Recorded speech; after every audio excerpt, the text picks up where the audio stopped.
Hello again. Today I'm going to talk about a stained glass fish napkin holder.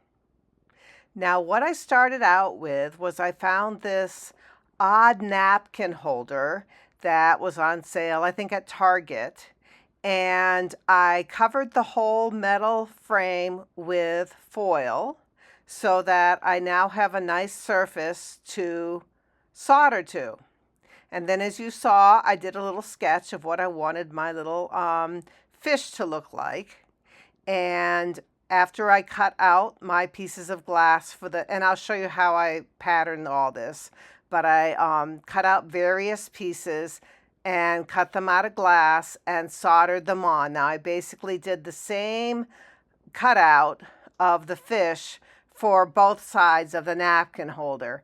And then I lined the inside with some clear acetate plastic so that my napkins aren't going to rest against the lead solder because, you know, lead's not really good for you. So I wanted to have a nice barrier between my stained glass and the napkins. So anyways, here I am foiling some of the fins that I had drawn out and cut and foiled.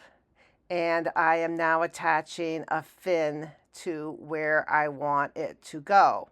And I have various different clips that I used when needed to help hold my pieces in place. And I'm always soldering on both sides of my project here. That'll help hold it in place, and it looks better that way. So all of the pieces of glass for this particular project were cut by hand and then smoothed out on a grinding wheel to make them exactly the right shape and all that. So I did not, when I did this project, I did not have my ring saw. So none of this was done with a saw. And I'm using normal 60/40 tin lead solder. I have different colors of glass that I was using for the fins. So as you could see, I'm making a pattern, and I'm making the patterns as I go. And I'm actually using paper that is sticky on the back. So it's paper that you'd use to make labels and stuff.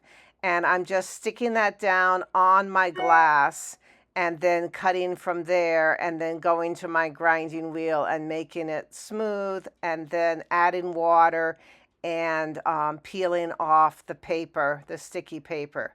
So that's one way you can transfer your patterns onto your glass. If you use sticky paper, you can just put the paper directly on the glass, and that makes it really easy to cut because you can tell if you're getting off, if you're not following your lines properly.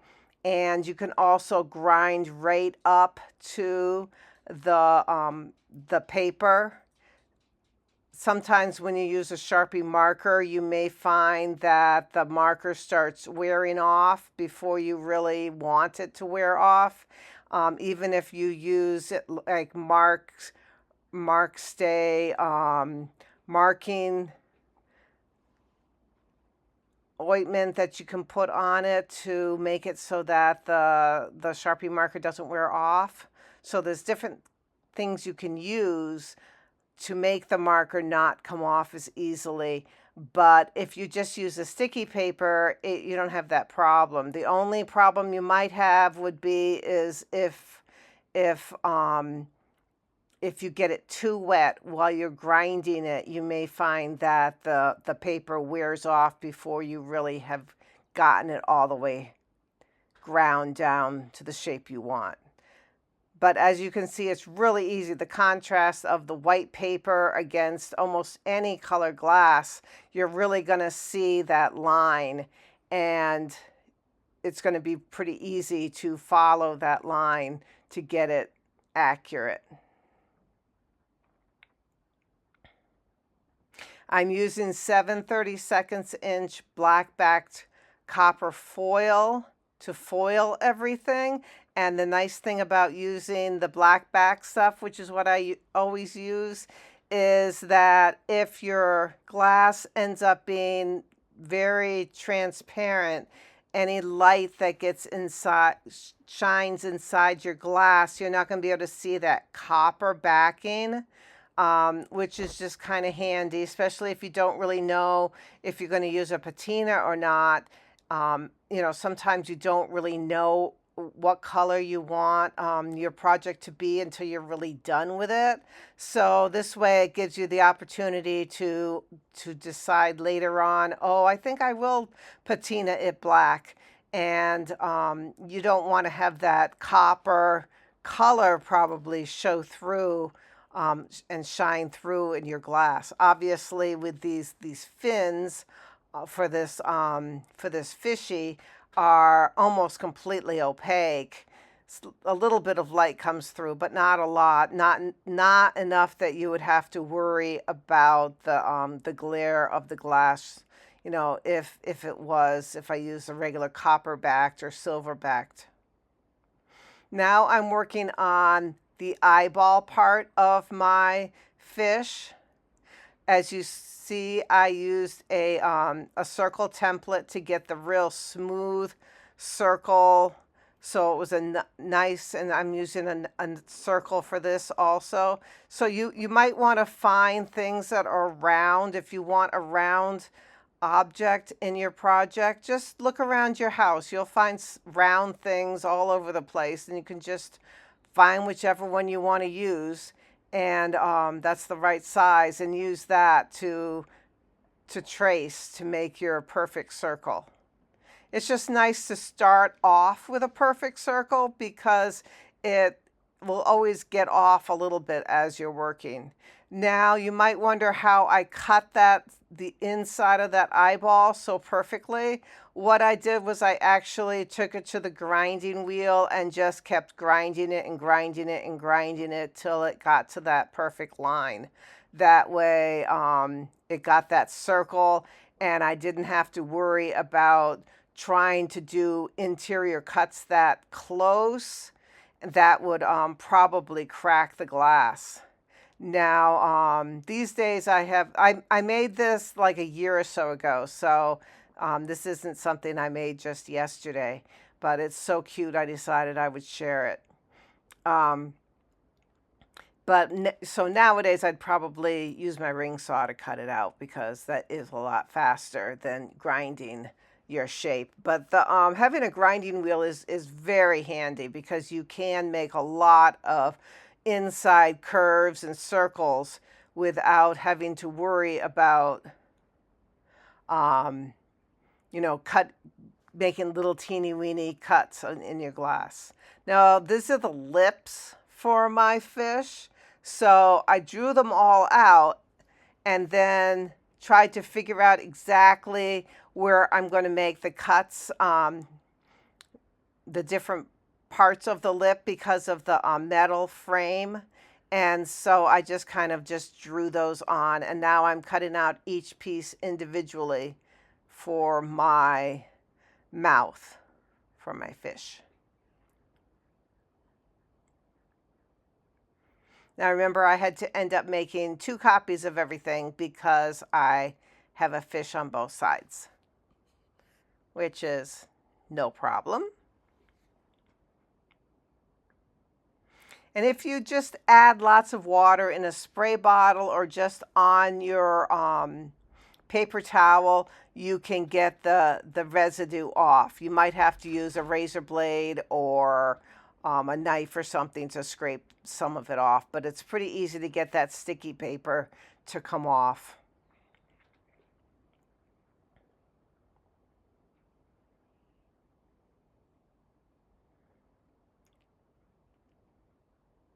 So I tried to go with the frame that I started out with for the napkin holder and work off of that. It just it had that arc shape, and I thought that kind of looked like a fish, so that's why I decided to make a fish with it.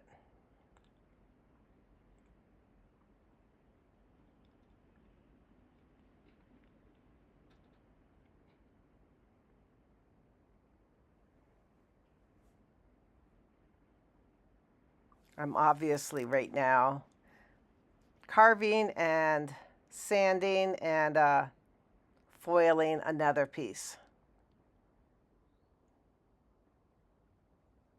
And because I didn't make the pattern to begin with and then just make everything in little pieces and then solder afterwards, I am like soldering and then figuring out the next piece as I go. But as you notice, I did have a rough sketch of what I wanted this to look like.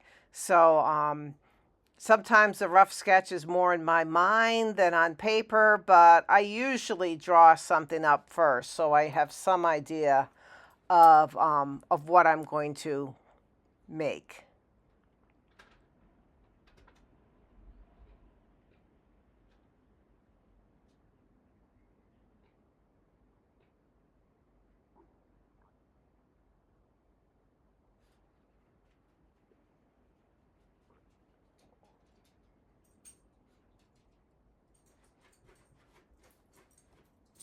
And most of this video I'm showing you at 8 times normal speed of life, so that, I mean, either that or it would have been like a 3-hour long demonstration, which would have been a bit much. Even though I did cut out lots of parts of it, it would still be really long.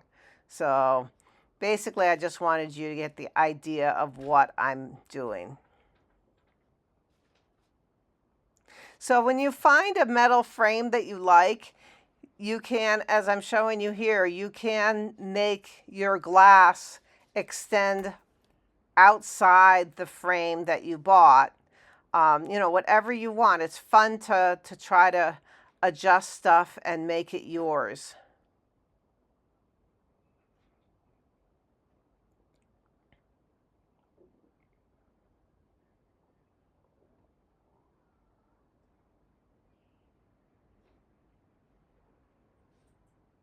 And as I said, I always do both sides of it, and that helps make it stronger.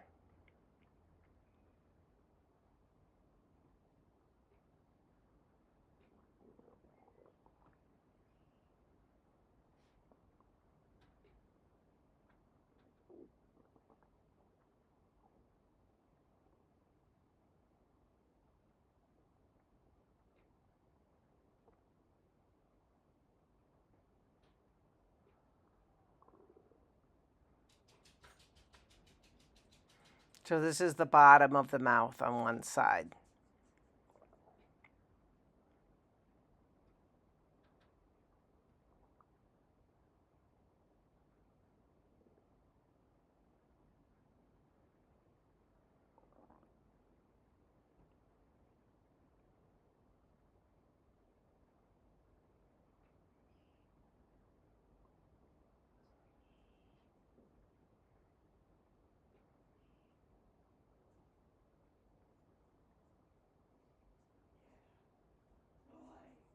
So there you have the rest of the mouth.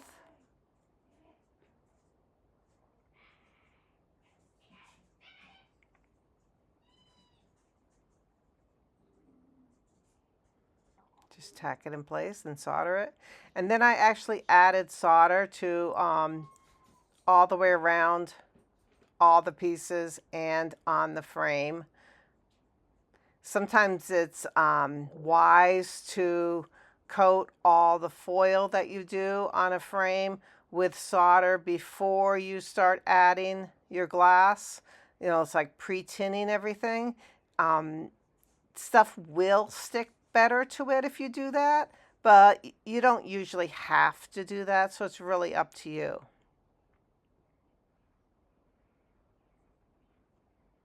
I am now copying the fins that I did on one side to do on the other side.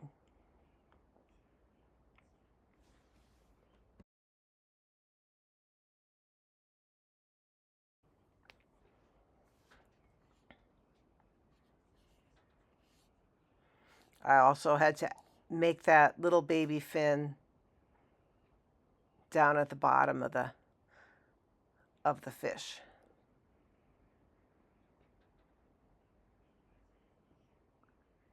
And solder it on.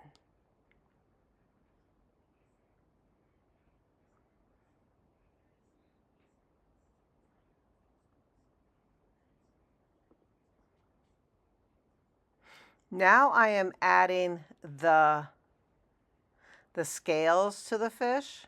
So these are half round. They're sometimes called dragon's tears. They're called half marbles. They're if they're clear, they're cabochons. So there's lots of different names for them, but they're basically half round, like flat marbles. And I'm using ambers and yellows and oranges for this project, and I used only half the thickness of the 7/32 inch foil to foil them. So I went all the way around them with foil. And what you see right now is I am clipping on a piece of clear glass underneath where I want these glass globs to go, to make sure that they're going to be level with the rest of the fish face. So, and then I'm mixing and matching the globs to get ones that will actually fit in that space, because even though these globs are basically the same size, they're all around 3/4 of an inch, they do vary, and they're not completely round. They there's some differentiation to them, and I do have some, especially the clear ones, that are smaller than the 3/4 inch. So I'm using a piece of glass. Sometimes I'm just using my hand, obviously with some kind of paper towel or something behind, between myself and the glass, so I don't get burned. But I'm using different methods to make the glass globs level in my project.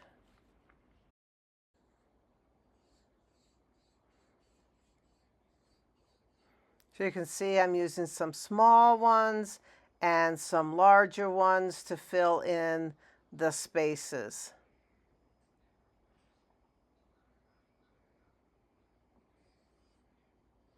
Now, the interesting thing about having a frame like this is I also hoped, and it succeeded pretty much in trying to make those crisscrosses that was on its back of the fish not interfere too much in the design of the actual scales.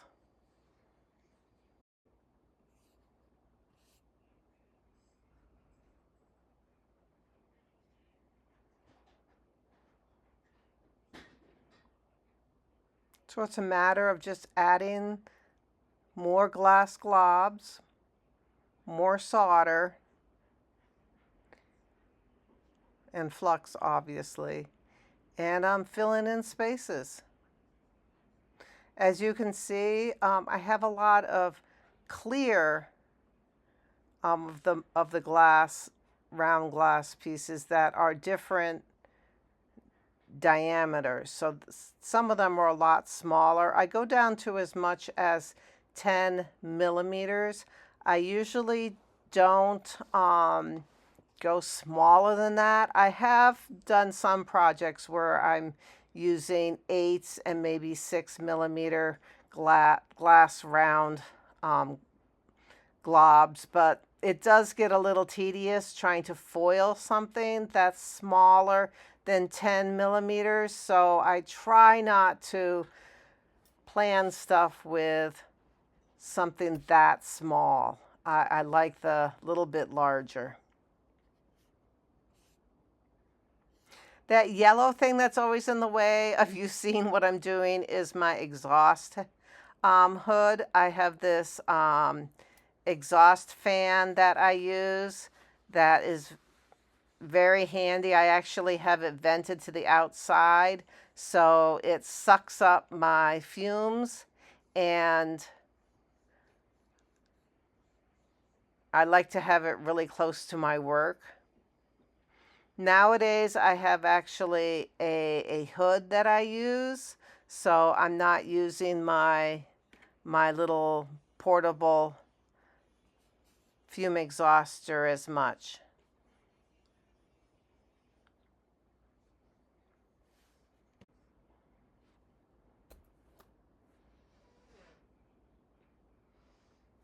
So with this project, like a lot of my projects, I'm actually filling in all the gaps between the glass globs or the sheets of glass. I'm either filling them in with small pieces of glass, like these little baby circles that I talked about, or I am using just the solder. So obviously I don't want to have a lot of gaps because that would be a pain to fill in. But the look of having it solid is just what I'm doing for this project. Now, there are times that I have the spaces between the glass and I don't fill them in. So as you can see, I'm just continuing the whole body of the fish. I'm using the clear glass as a background. I mean, you don't have to use clear glass. Of course, you could use anything. But I wanted it to be level with the wire frame. So I'm using a scrap piece of glass behind. I'm just kind of clipping it in with my little clips that I bought. You know, anything you have, you can use to hold it in place. And then I'm holding it in place temporarily and then tacking the piece of glass in and then continuing to solder it in place. When I get it all completely filled in, this is what it looked like. So this is silver, and it's both sides. I put a little water at the bottom, and blue to pretend that's water. And this is outside. I'm getting ready to patina it. And you can see I had two of the same fish, one on each side, because it is a napkin holder and you put the napkins in between. And then I patinaed it, and this is what it looks like when it's patinaed. It really, having it black really made it strong contrast. And then when I was done, of course, and thanks for watching, but when I was done, I glued some clear acetate sheet on the inside to keep it away from the actual napkins when it's in use. Thanks again. Bye-bye.